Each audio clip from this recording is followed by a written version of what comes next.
Kasaulugan sa Sangyaw Festival 2023 sa Tacloban City, gisaulog uban sa GMA Regional TV isip partner sa ilang month-long celebration. Tugsayran, pinaginining report. Naila Tacloban City sa latest sa ilang masigarbuhong Sangyaw Festival.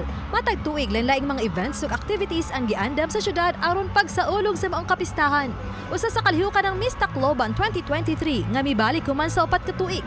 Si Martin Javier, ang NCAA sportscaster o commentator, mo'y host sa event samtang si Kapuso star Raver Cruz mo'y miharana sa mga kandidata. It was an honor to be the host, one of the hosts of the return of Miss Tacloban kasi syempre iba to. Isa to sa mga pinaka-inaabangan dito sa ating region. Of course, Miss Tacloban, they're representing the entire region in the future pageants as well. So malaki to. It was such an honor for me to see those ladies perform very well on stage. Napakasaya, napaka-warm ng pagtanggap sa amin ng mga taga-Tacloban. At saka isa din sa mga sikat na places talaga ng Tacloban .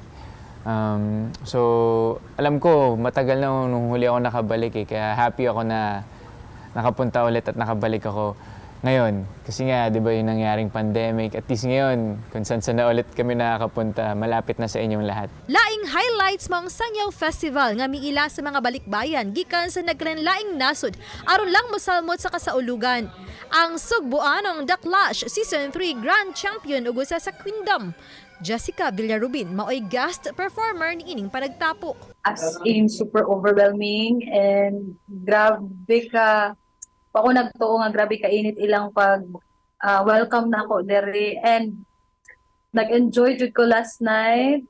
Nagsayaw mi and I'm very happy to see all the Taclobanons nga gikan pa sa Lagyo nga ni uli lang gyud for this event, and I'm very happy to be part of this event too. And yeah, thank you GMA Regional TV for having me.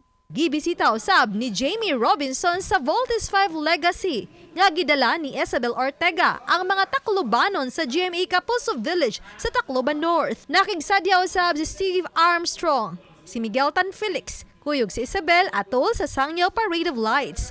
Daghan sa mga kapuso ang nahugyaw makita ang duha sakay ang Voltes 5 float. Maraming salamat po sa mga nakasaya po sa amin sa parade last night. At ang gusto ko lang batiin kayo ng Happy Sangyaw Festival. Nag-enjoy po ako, sana nag-enjoy din po kayo. And si Isabel, sobrang nag-enjoy din po siya. Sa lahat ng nanonood dito, maraming salamat po sa pagsuporta rin ng Voltes 5 Legacy. At sa mga hindi pa nanonood, it's your chance na manood ng Voltes 5 Legacy after 24 oras. Maupay nga patron ha ato na tanan, and of course Happy Sangyaw Festival, and thank you very much all the organizers. You did a very successful job and papasalamat ako doon, lalo na sa mga balikbayans natin na nandito.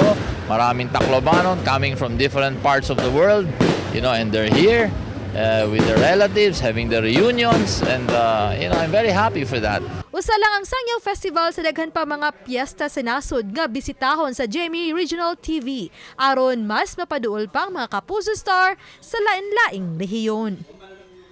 Oban ni Philip Patricio Grod Prado, Femari Dumabok, GMA Regional TV Live.